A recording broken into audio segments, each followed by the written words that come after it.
go. Baruch atah Adonai Eloheinu melech haolam, shehakol nהיה bidbaro. Amen. Amen. L'chaim, l'chaim, everybody. Oh, I forgot to bring my phone. Oh, good tavach, Shavua Tov. A new week, new opportunities, because there's new life. New life. So, as we approach to Pesach, holiday of our freedom, we want true freedom. What's true freedom? What does it mean to be free? Free from what? What does it mean? Free from what? Free from being stuck in Egypt. Good. That's what the story goes. No, I mean, we're still always exiting Egypt as Okay. if we were. Right? Okay. So we need to understand, what does that mean to exit our personal Egypt? Exactly. Right? And What does it mean to exit our personal Egypt? How do we understand that? Of course, Egypt comes from the word in Hebrew, Meitzarim. Mitzrayim comes from Meitzarim, means limitations, boundaries. We have to exit our limitations and our boundaries. Today, we're going to learn something that might be a unique concept of what a boundary is, and how our boundaries might be very wide, and yet, and in other words, we might have a lot inclusive and what it means to go out of that. Alan, I see your hand up. you asked the question, what it means to be free, and in reference to Passover and so forth, I think to myself, the freedom to partake. God wants us to take our will to want to be free, to be part of our exodus, be part of our, like, to be involved in exiting Egypt. I believe. I think that's one of the reasons why he had us. One of the interpretations. I'm totally ignorant about these things. Why he had us draw, everyone, Jewish person had to put on their doorstop, right, with the red, the symbol, because Right. the angel of death, knew who was Jewish and who's not Jewish. Right. But some scholars feel that it was for us to partake, our freedom to partake in this, or to be part of the process. I'm sorry. That's what I said. Excellent. Thank you. Okay, thank you for sharing. Okay. Very good. Excellent. Thank you for partaking and sharing, being part of the process of freedom. Absolutely. Another question. Of course, everybody wants everything that we can have, the best of both worlds. But when we speak about love, so there's a notion that, all you need is love. And with love, all will be conquered. But then there's also loyalty. Which one is greater? And if you were to choose, which one would you choose if you had to choose one? Of course, we want it all. So we want to have both, of course. We want to have the loyalty, we want to have the love. And, but yet, which one is greater? So we're going to leave that question on the side and come back to it. And where we're going to get our insight is from a little piece of matzah. The matzah that we eat isn't merely matzah that is a tradition to fulfill a commandment, but it's laden with very deep mystical ideas and beautiful teachings. And more important than even teachings, it embodies the actual teachings. So we all know that it's forbidden for a Jew to eat leavened bread during Pesach, We know that. Not allowed. Chametz, it's called. Leavened bread, it's forbidden. But it's also as a separate mitzvah, there's an obligation to eat matzah at the Seder, specifically at the Seder. Let's take a look at the mitzvah. Let us share over here.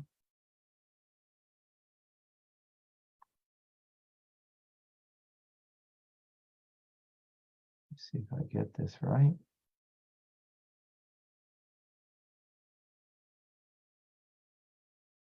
All righty. See it in front of you, text 1. It's not large enough. You can make it larger on your screen.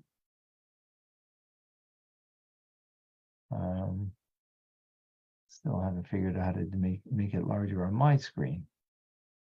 Okay, so from Deuteronomy, it says, do not eat leavened bread with the Paschal lamb, rather eat matzah, the bread of the poor person, with it for 7 days, because you left the land of Egypt in haste.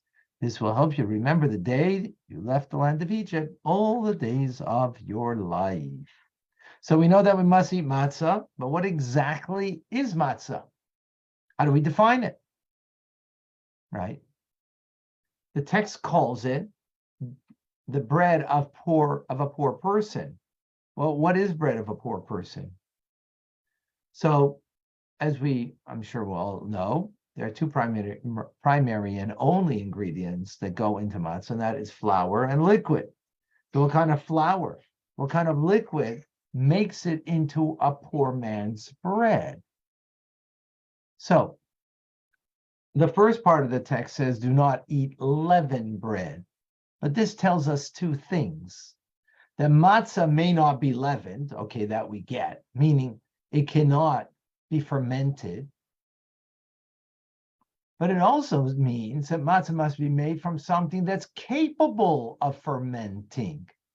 In other words, if it were not capable of becoming chametz, fermented, then we wouldn't need to be warned to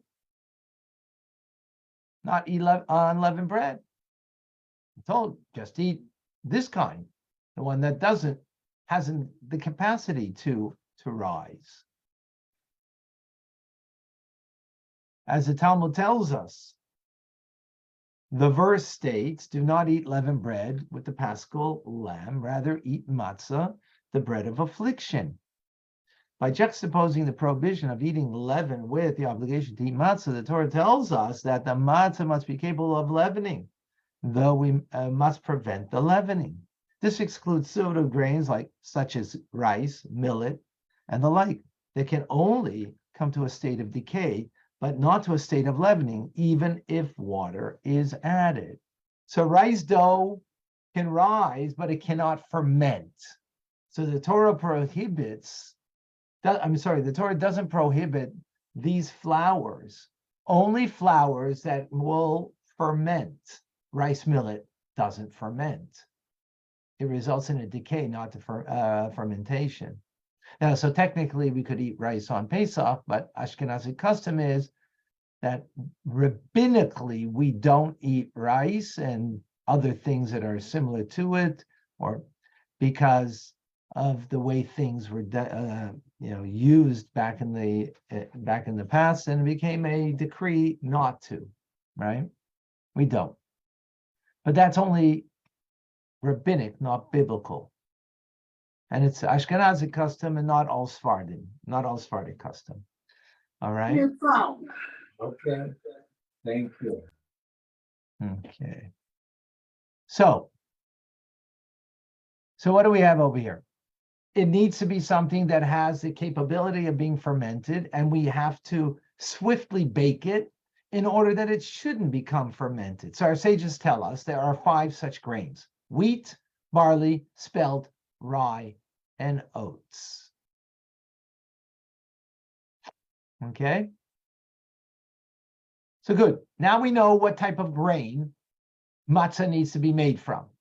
Something that could ferment, as we learned, because it is juxtaposed to the things that we're not allowed to ferment, to eat, That means the matzah must be something that could ferment, and therefore it's these 5 grains, right?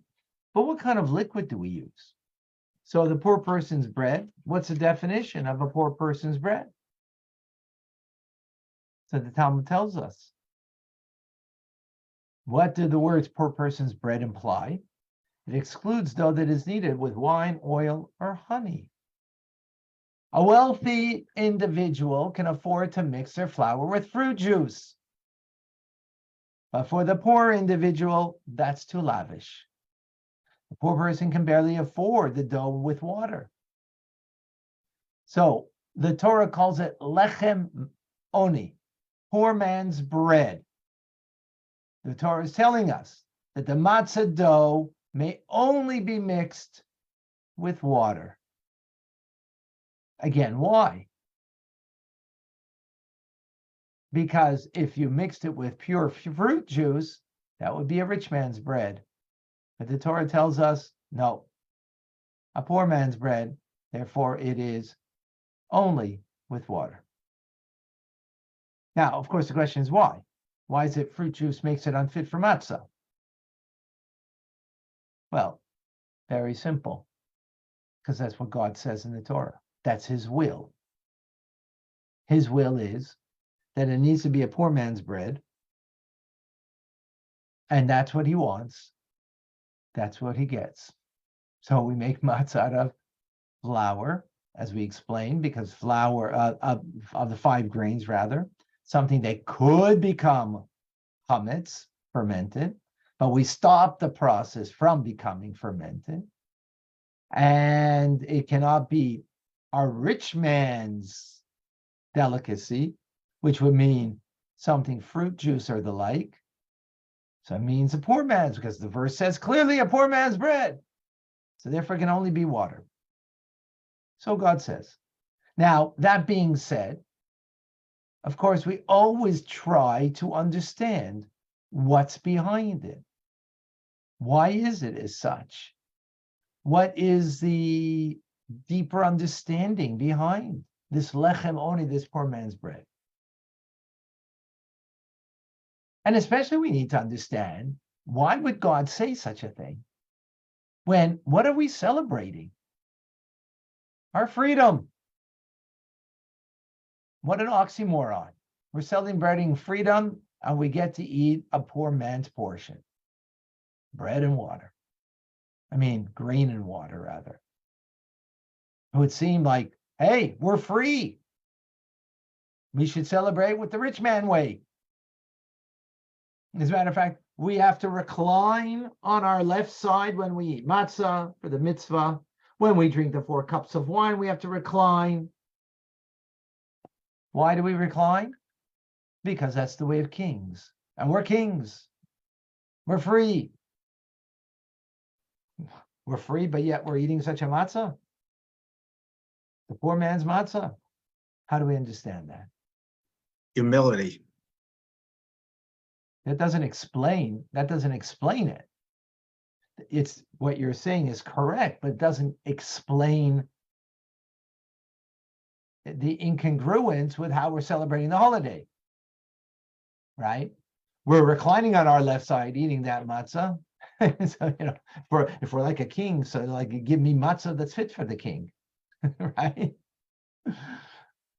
Why do you give me the poor man's matzah? Like, so it's true, it represents humility, but we need a little more unpacking of the idea. L'chaim. But you're off to a decent start, Andrew. And let's go further. So our sages provide a rationale that is similar to the one that we use for the rice dough. What is that? Sages in the Talmud, they say the rich person's matzah is kneaded with fruit juice. The fruit juice doesn't leaven. In other words, matzah has to be made from a grain that can leaven, right? That's what we said, remember? The dough, if it's kneaded with fruit juice, the fermentation process doesn't It doesn't start, even if you're using the 5 grains. Like rice dough, fruit juice is the same way. It will result putting fruit juice together with the flour, the 5 grains, it's going to decay, but it won't ferment. So that's pretty clear, right? Is that?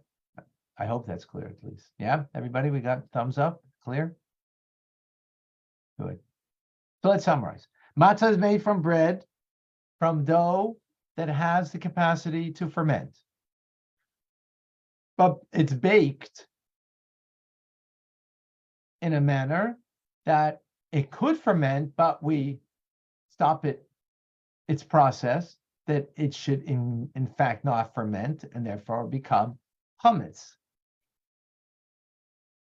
Right. And therefore it has to be done with water, because water will create fermentation, but not with fruit juice or pure fruit juice. Because if it's a mixture of fruit juice and water, by the way, it actually makes the process even quicker. But pure fruit juice is unfit because it won't ferment. And that kind of matzah you can't use at your Seder plate. Okay. So what do we keep on saying over here? The dough must be capable of fermenting. Why is that so important? Why is it so important that it must be capable? I mean, okay, why doesn't Torah tell us, fine, that it shouldn't ferment, but use something else? Furthermore, as we read, the poor man's bread, the bread without fruit juice, right? We prevent it from becoming chametz. Why? How come? Because we left Egypt in haste. That's what it says in the verse, if you recall, in the first text that we read, right? And we must remember the day that we went out of Egypt. So let's understand over here. How does lechem oni, poor man's bread, that's capable of fermenting, remind us of going out of Egypt in haste? What's the connection? What does one have to do with the other? Moreover, why is it so important to remember the leaving in Egypt in haste? Why is that so important? We left in haste. Okay. Shekayach. I should remember that. So, like, what's so important about that? And if we didn't leave in haste, okay. Obviously, there's an emphasis over here. Now, we're not asking about the fact. The fact is they left in haste. That's not the problem. There's a lot of things probably happened when they left, right? But we're commemorating this as if it's really important. Why is it so important? Big deal. I mean, maybe if they broke the 4-minute mile, back then, so you're going to say, oh, big deal. That's a big deal. They really left in haste. They broke the 4-minute mile. They created, they had a world's record. And therefore, that's something we got to remember because, as Jews, we break records, right? So, something to commemorate. Of course, that's tongue in cheek. And of course, that's not what happened. But it's important to remember the haste. Okay. So yeah, like, again, big deal.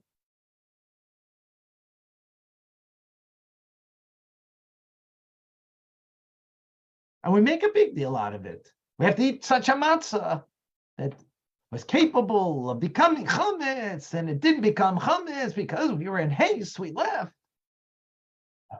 And we got to eat this thing. If you come to my Pesach Seder, Alan, you'll be there, but come to my Pesach Seder, you're going to see me munching away at that matzah in haste. to get it done, eaten and swallowed, and fulfill that mitzvah. Ooh, like crazy.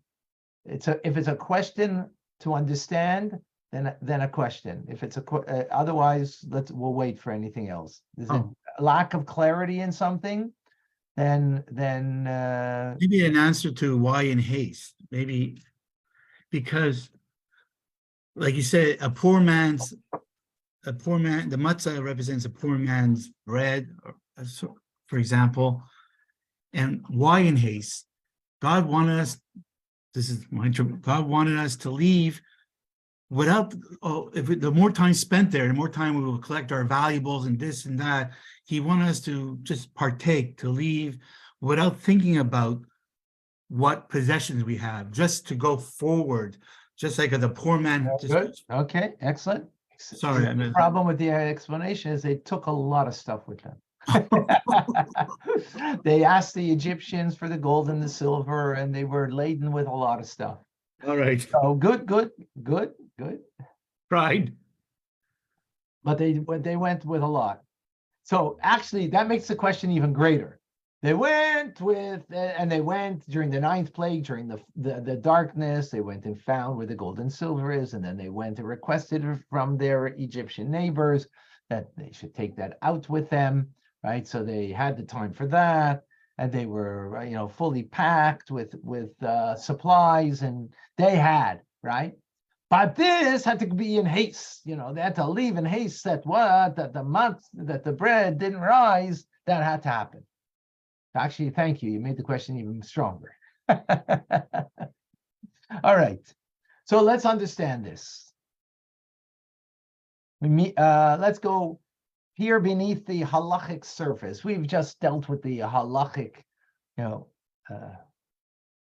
requisite. Let's go a little deeper into the meaning of chametz, matzah, the spiritual explanation, and why matzah can only be made from dough that has the capacity to ferment, right? So first, we need to explore why fermented bread is forbidden. And what does that represent? So let's take a look at the Talmud. Talmud tells us in the Tractate Brachos, after he would pray, Rabbi Alexandri would say, Master, the universe is revealed and known before you that we want to fulfill your will. And what prevents us? The yeast in the dough prevents us. And second thing, the oppression of the nations. May be your will that you deliver us from them, meaning the nations of the world, so that we can return to fulfill the edicts of your will with a perfect heart. So we understand how the oppression of the nations of the world has, for the last 2,000 years, prevented us from shining as best as we could. We get that. And how it made it difficult for us to observe God's commandments, whether it was 70 years under the communist rule, Stalinist rule, whether it was in the Holocaust, Hitler, Yamach Shemai, whether it was in the Crusades, or whether it was Isabel and Ferdinand in the eviction of the Jews, 1492 in Spain, or for that matter, 100 other countries that the Jews were evicted in the last 1,000+ years. So we get that, right? But what's with the yeast business over here in the dough? That's preventing us to follow God. Of course, this is a metaphor, right? The oppression of the nations of the world ain't a metaphor, right? That's not a metaphor. But the yeast of the dough, that's a metaphor. What's it a metaphor for? So we have the Maharal from Prague, who gives us an insight. Maharal says the metaphoric meaning of the yeast of the dough is based on Maimonides' teaching and his remarks to the ethics of our fathers. He writes that in matters of character and conduct, the preferred path is the golden mean, the middle path. Our evil inclination prompts us to indulge in the extremes like excessive haughtiness or indulgences. Rabbi Alexandri, that we've quoted from the Talmud previously, to this reading, compares the evil inclination to yeast in the dough because it expands the dough to a state that is much larger than its natural disposition. That's interesting. So Rabbi Alexandri in the Talmud, he's saying by nature, we want to do God's bidding. But we have something else in us, an inclination that's evil, that sparks us to do that which is against our true inner desire. Just like yeast, it causes dough to spread beyond its natural state, right? Goes beyond. Sometimes it goes, you put it in a bowl and whoa, it goes beyond the bowl. So does the evil inclination. It entices us that we do things that are unnatural to our true inner desire. It stretches us beyond the realm of what our true inner nature is. In other words, we have two sets of desires. Our natural inner desire is for holiness, for godliness. Our unnatural external desire that actually is a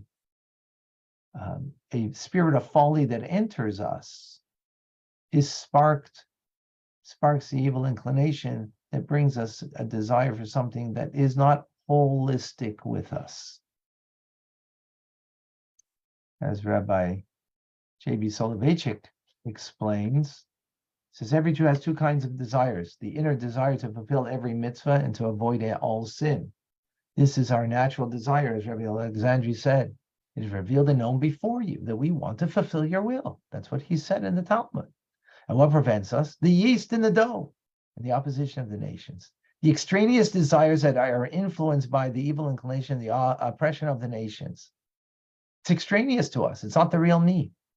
After completing the daily Amidah prayer, Rabbi Alexandri would pray that we merit to conduct ourselves in accordance with the inner and true desire to fulfill every mitzvah, to avoid all sin. Wow. So in the Talmud, Rabbi Alexandri, he sets the bar very high.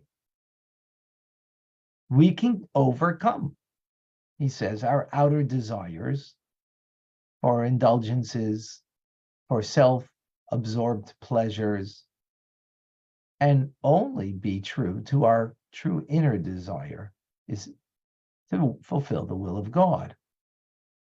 And that's what he prays for every day, that there should be the divine assistance to each and every one of us, that we should be able to come to recognize that and to live with that. Now, of course, that's easier said than done, right? After all, we are quite aware of our outer desire. It's hard to ignore it.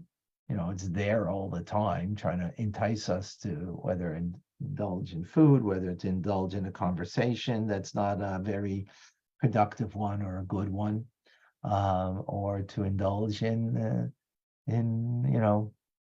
the pleasure of the moment, whatever it might be, right? So how do we overcome it? How do we do that? So what's the answer? Matzah. Matzah. Got to eat some matzah. Seder night in Canada, as we call it. I don't think anybody gets that one, but it's a play on hockey night in Canada when I was a kid. So it was the playoffs during the Seder, and there was a great competition. As a kid, my outer will, I was only aware of, and that was the hockey game.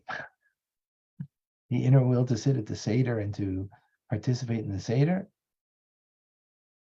I didn't come to recognize that until some time later.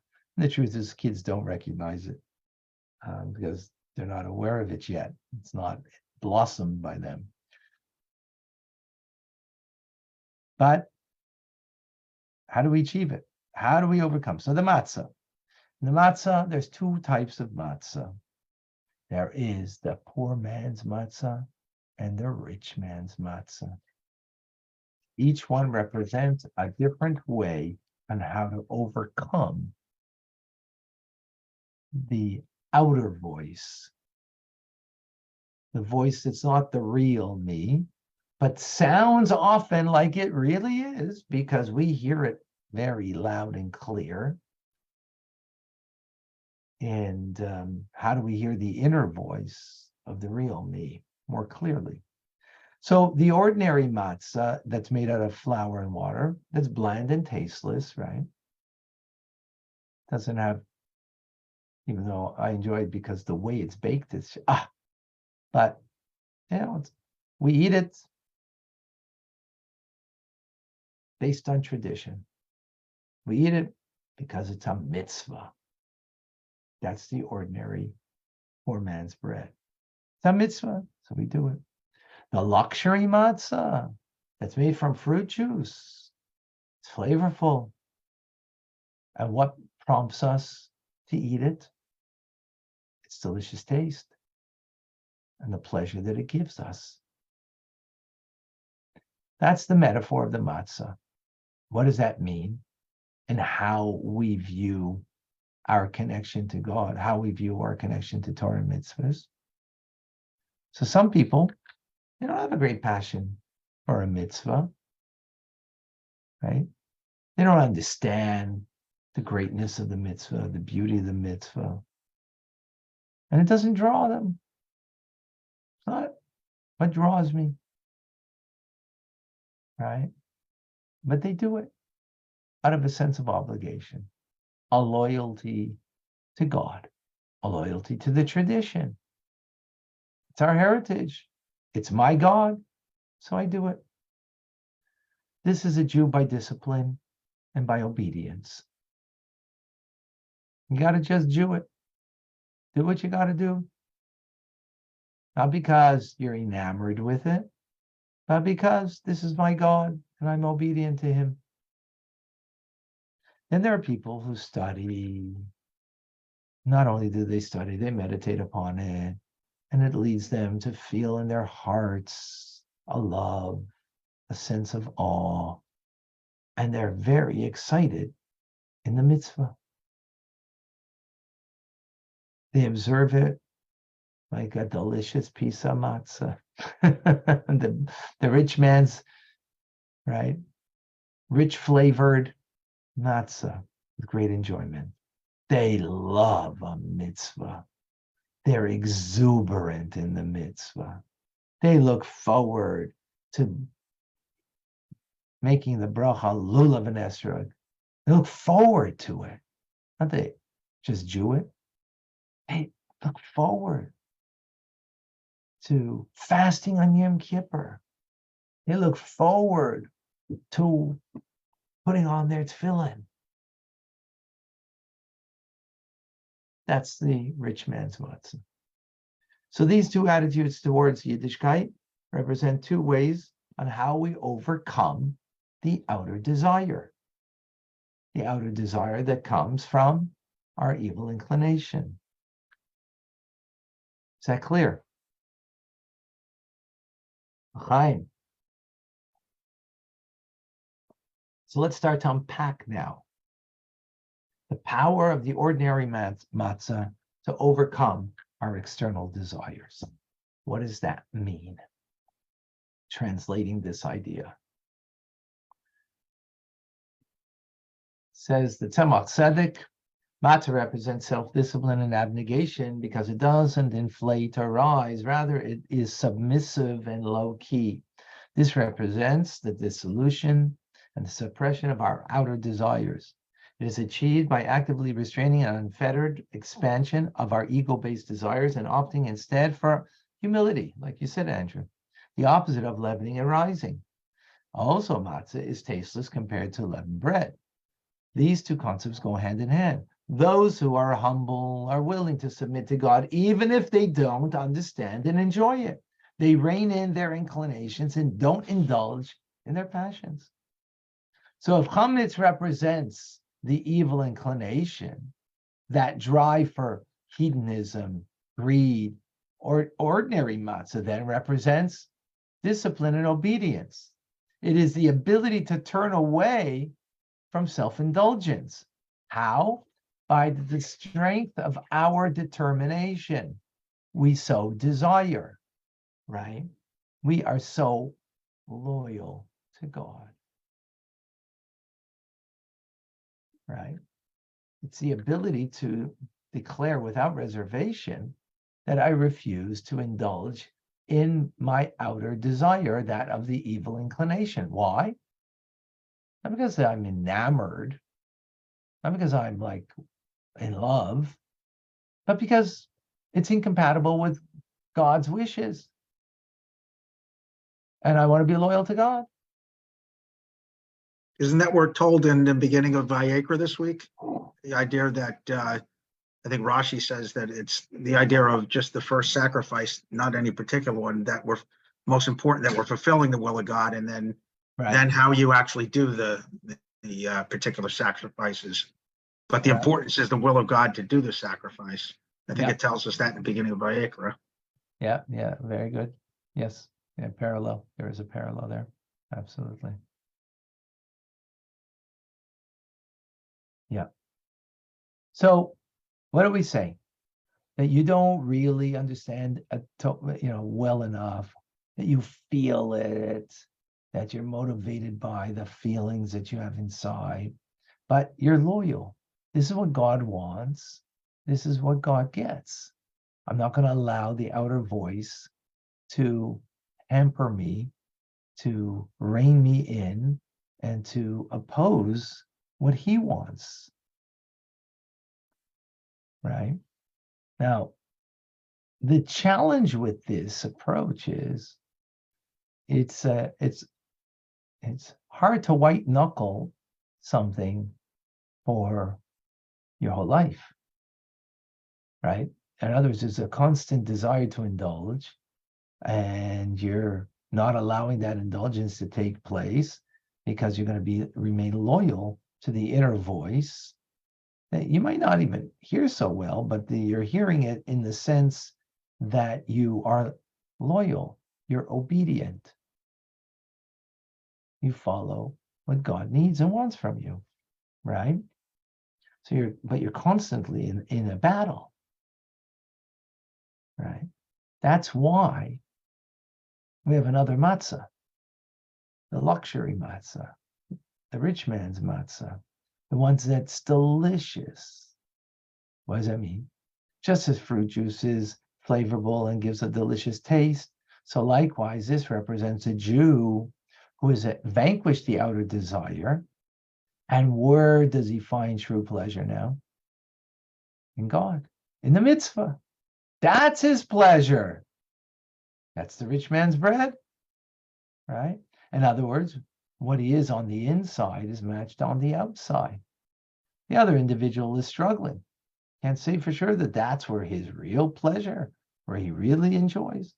But the rich man's matzah is a rich man because they're rich in their understanding. They're rich in their emotive connection of love and awe towards God.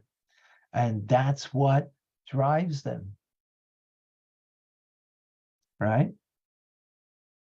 So it comes to the Seder. He understands the Seder, feels for it, and would not want to be anywhere else but there.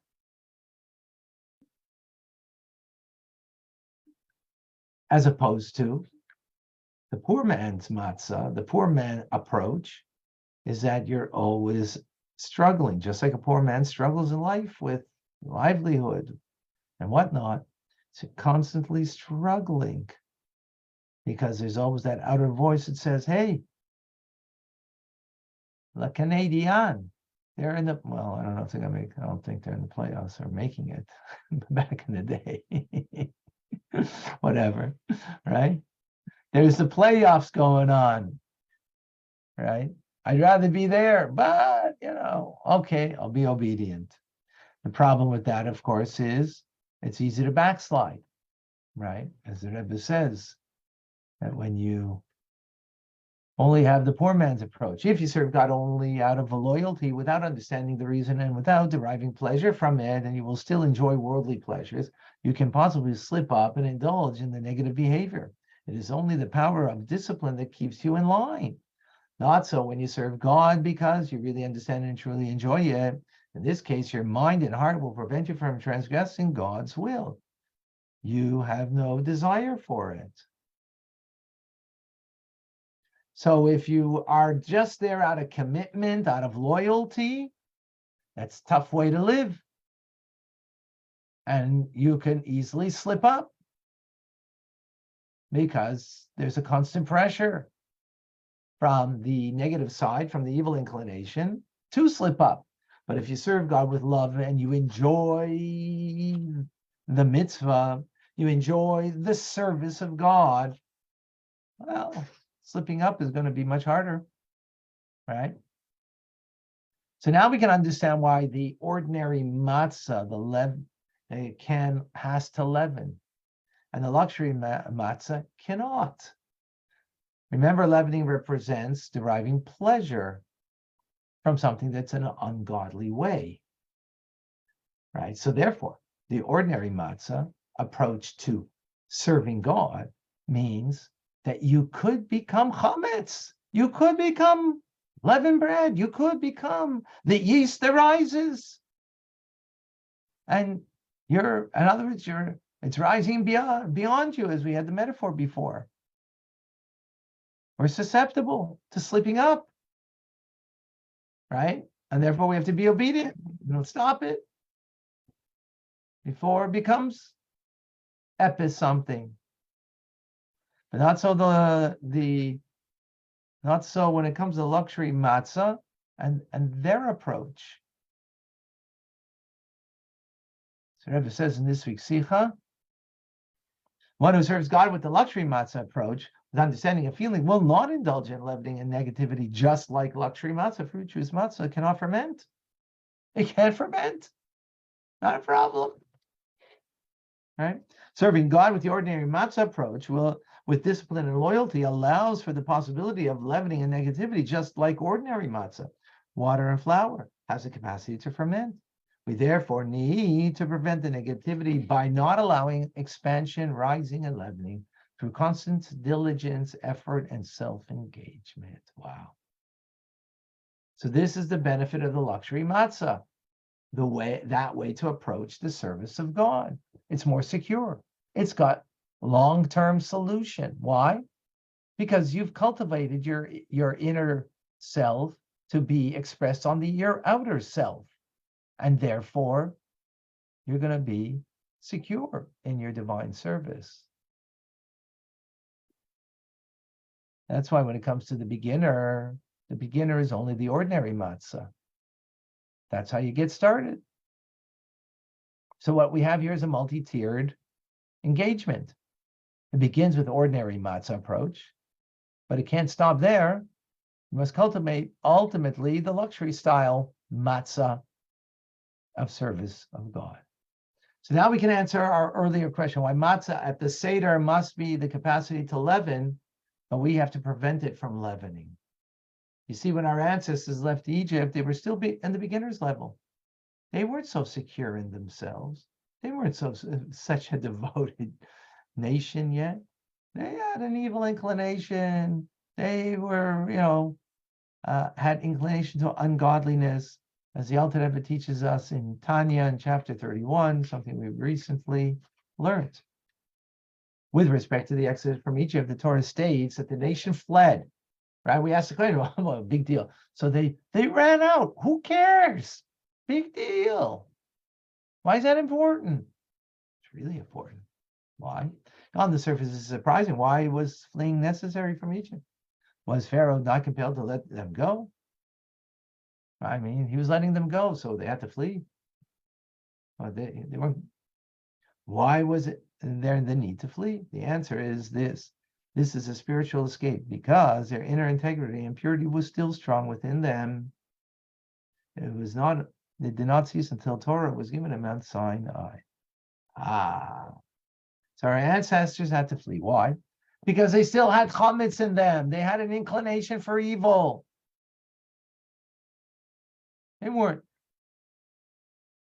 no longer all of a sudden, pure. Not at all. That happened in Mount Sinai when God spoke to them, but not leaving Egypt. They were vulnerable to the forces of the evil inclination from within. So therefore, they had to adopt the ordinary matzah attitude to make their way to Sinai. In other words, they had the capacity for chametz inwardly. Therefore, they had to prevent it. How? Loyalty, sheer determination, deliberately fleeing the chametz from within. They had to flee Egypt because Egypt represents that negativity, and they have to run away from that negativity. That's what Egypt is, the limitations, and they have to flee from that. What it represents, their own personal limitations, their own personal negativity. From that, they have to run. So therefore, the matzah that we eat Seder night in Canada, and also the US, and everywhere else, is to commemorate the exodus from Egypt, which is, what is it commemorating? That we are capable of becoming chametz, just as our ancestors were capable of becoming. The matzah is a reflection of me, that we're capable of becoming chametz, right? We have to keep it from fermenting through our efforts, just like our ancestors. They fled physically, we flee, which represents the fleeing spiritually from that negativity. Is that clear?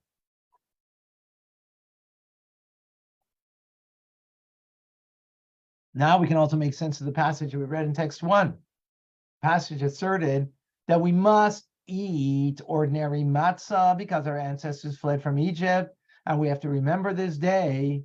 We wondered how fleeing from Egypt is related to ordinary matzah. Well, now we understand. As Rabbi explains in this week's Sikha, the words "you left the land of Egypt in the haze" explain the matzah at our Seder table cannot be luxury matzah made of fruit juice or from grains that cannot ferment. It is because they left in haste, and as much as their ungodly desires were still strong, they needed to fall back on their obedience and self-discipline. This corresponds to the poor person's matzah. Eating ordinary matzah is consistent with our ancestors leaving Egypt in haste, and it becomes then both the symptoms and the representation of our risk of falling into a chametz state of being, and how we have to avoid it by brute determination, by being loyal, period. Is that clear? Excellent. So we asked at the outset, which relationship is better? Passion, love, or one that's built on loyalty, as we just explained? The two of them. So it seems from here quite clearly that what is the better way is the rich man's bread. It's the love. As opposed to, you'll need to turn off airplane mode. Siri wants to get into the conversation. She's feeling left out. Rabbi, is that the whole idea of the counting of the Omar for this purification process because of how we left Egypt? Yeah, that's part of it. Yes. But we're not there at the Omer yet. We're still running out. And then, yes, then that's part of the purification where we come to the next level of the rich man's bread, right? And that's why Shavuos, we eat the two breads that are chametz, actually chametz. Yeah, that's how that ties in. So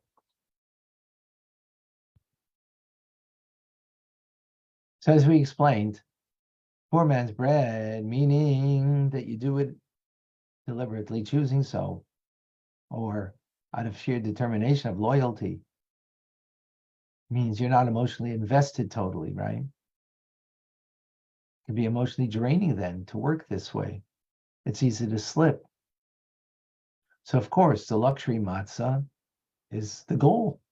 We start off with the poor man's matzah, but we want to come to the luxury matzah, right? We want to come from the loyalty to the love, which sounds logical, sounds reasonable. But as well, we're going to see that Rabbi actually says there's something about the poor man's bread that's even greater than the luxury matzah. Something about loyalty that's greater than even the love that we have for God. How is that? Sounds counterintuitive. And it sounds counter to what we just explained, right? The Rebbe explains.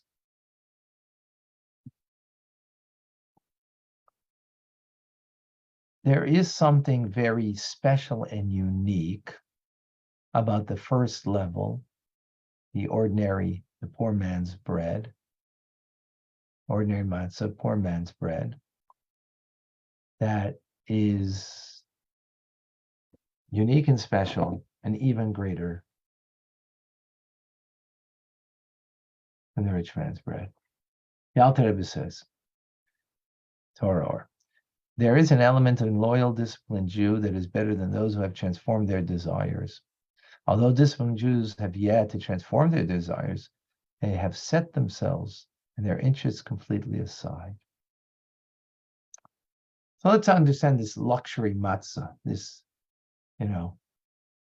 matzah Jew that has the luxury. What's the luxury? The love of God. That studying Torah as we do now is their greatest pleasure. Doing a mitzvah, putting on film, their greatest pleasure, right?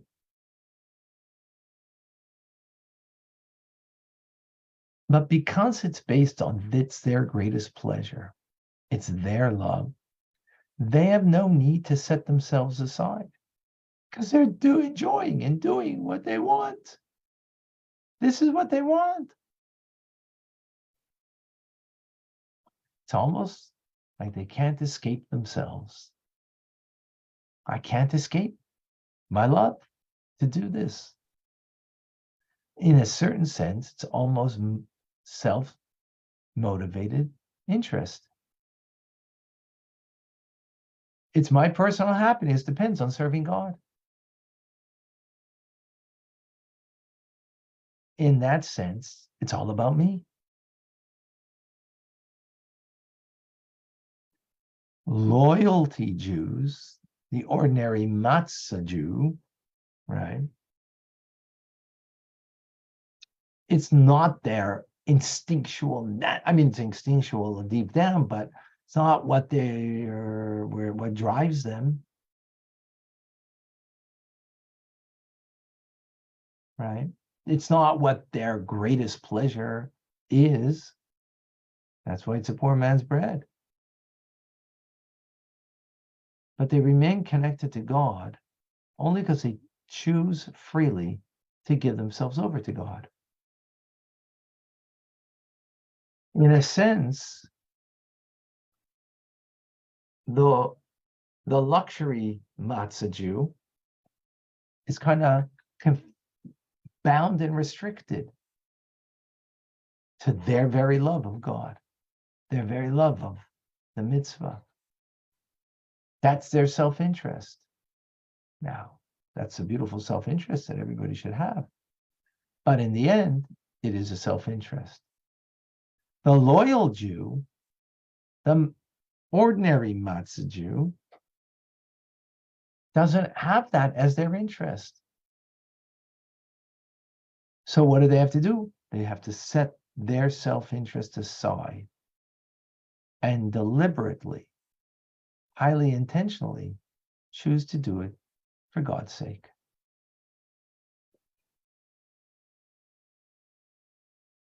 Which means it's a deeper expression of the ordinary matzah Jew, they're choosing, because this is what God needs from me. I'm being loyal to fulfill what he needs from me. The other one is not a real free choice. It's a compelled choice, compelled by the love of God. In a sense, that's awesome, right? But yet, it's limited to the fact that I love this mitzvah. I love doing this thing. I love God.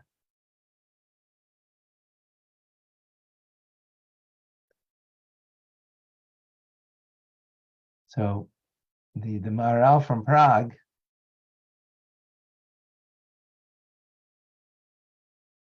gives an interesting perspective how we look at this. Matzah is a poor man's bread. What is the difference between a wealthy man's bread? Luxury bread has oil and honey. It is a rich person's bread because it's enriched with oil and honey. A person has no money. He has only himself. Ordinary matzah is a poor man's bread because, like a poor person, he has no extras, just flour and water. This is the idea of redemption. Redemption means to be free, not be chained to anyone, unlike a slave who is not free to be alone because he is bound to his master. Similarly, wealthy people are not alone. They are bound to their possessions. This is not freedom. A poor person who is not chained to possessions, is independent and free. Ooh. So the Maharal explains why the poor person's symbol of bread is a symbol of freedom, while the rich person, it's not. The penetrating insight when you think about it. The more we possess, the more worries we have, our sages tell us. In other words, we're more bound, we're restricted, we're restrained because of our wealth, right? A poor person doesn't have that. He's free, he's unbound. So let's correlate that back to our discussion over here. So luxury matzah Jews, they're bound by their excitement, by their love. They're not free, right? Because love is my love. Yesh Mishayev. It's my love. So I'm bound and restricted by that. There is a restriction to it. In other words, as much as I feel, that's as much as I'm committed. As much as I understand and appreciate, that's how much I'm committed, right? As opposed to the ordinary Jew is coming to serve only out of loyalty, which means freely choosing. I'm free to choose all the time that I want to do for God. I'm not being compelled by the choice because I'm feeling another drive in me and I'm freely not listening to that outer voice. I'm freely choosing and highly intentional that that's not driving me the opposite direction, my negative voice, and that I don't have something that's compelling me that I must do this except me. So the love of a person is wonderful, but it's not the core of the person. When I freely choose this, that's an expression of the core of me. And that touches the core of God, which is even greater than the love that we have for God.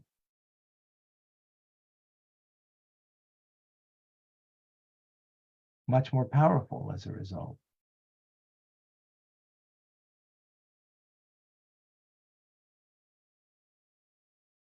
And they're constantly doing this, engaged with a negative side, the evil impulse within them, right? It's an everyday struggle and every day overcoming that struggle because they want to express the true them, that they are really bound up with God.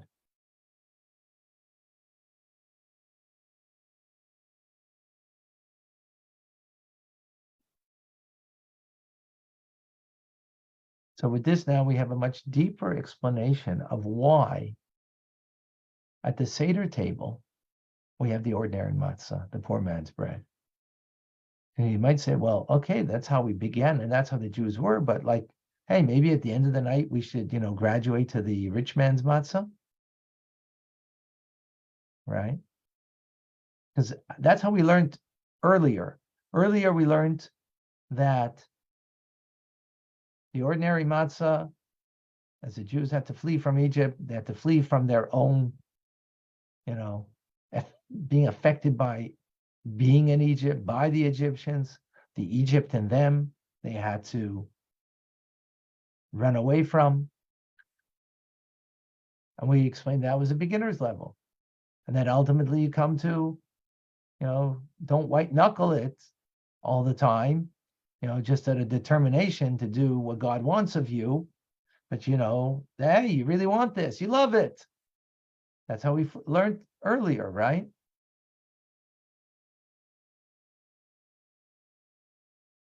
And now we're coming to a deeper explanation.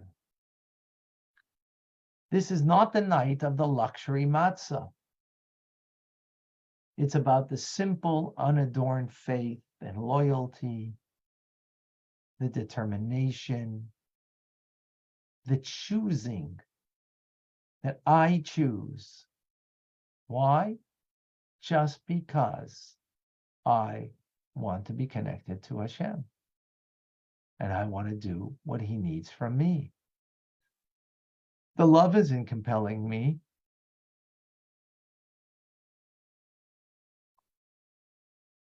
But the true core of my neshama is compelling me that I want to do this.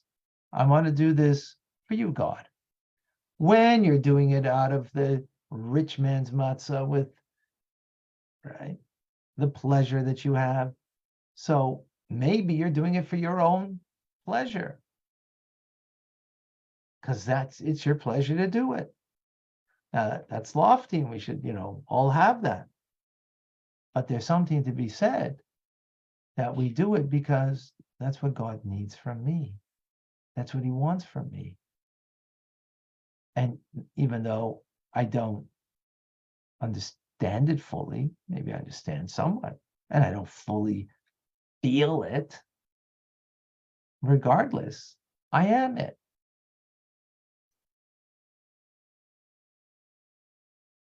And that's what I want to be and wanted to choose to do it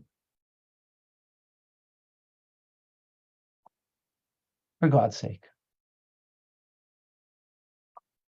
Because that's what he needs from me. That's something very special. That's real. That's what true loyalty is. Love is about me loving you. It's my feeling towards you.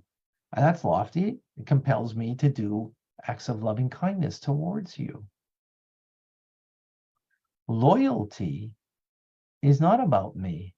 It's about you. I'm loyal to you. What you need is important. What you want, I'm there for.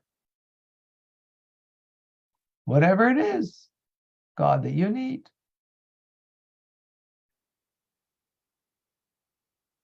That's who we are. And that's what the matzah on Pesach night, Seder night in Canada, is all about. Now, ultimately, we need both things.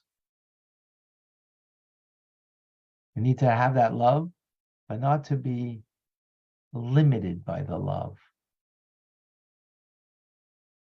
It's a beautiful story of the previous Rebbe was once given a glass tea by his assistant, and he noticed that the previous Rebbe left it untouched.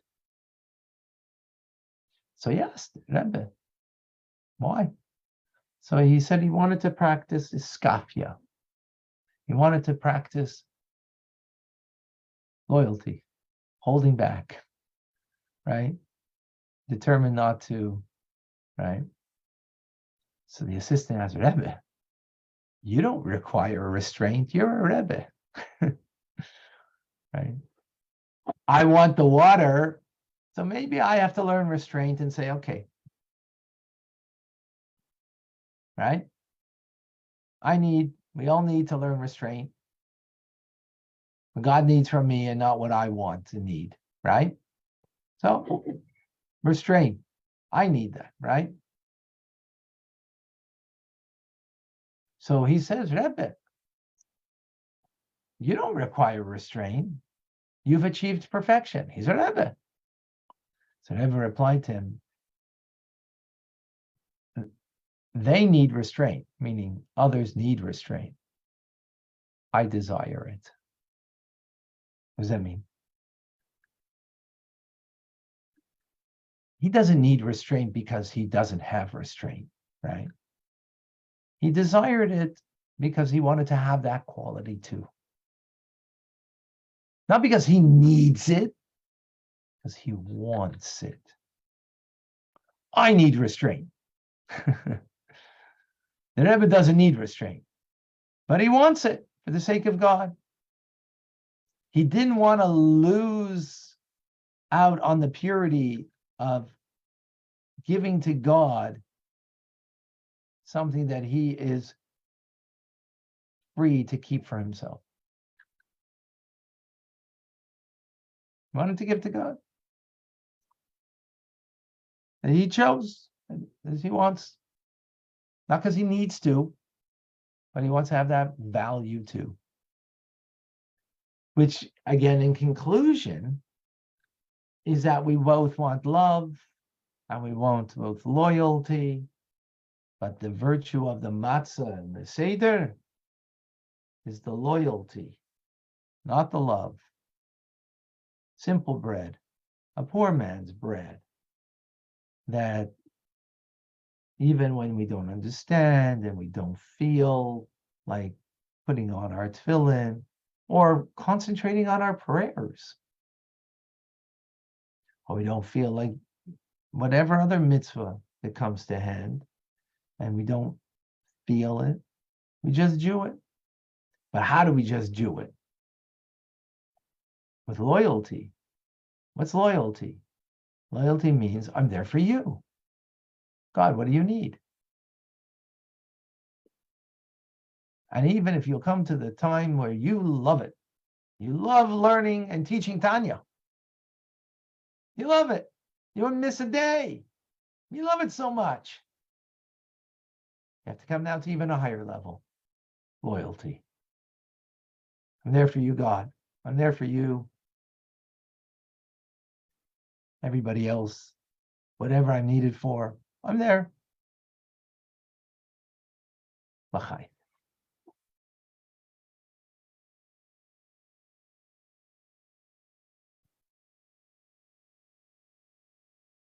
Any questions, any comments, any thoughts? I hope that was clear. Beautiful. All right, folks. Ooh, TRC is in 20 minutes. Yep. Good Thank you. luck. Good God to bless go. you. Gute Nacht. See you in 20 minutes. Yeah.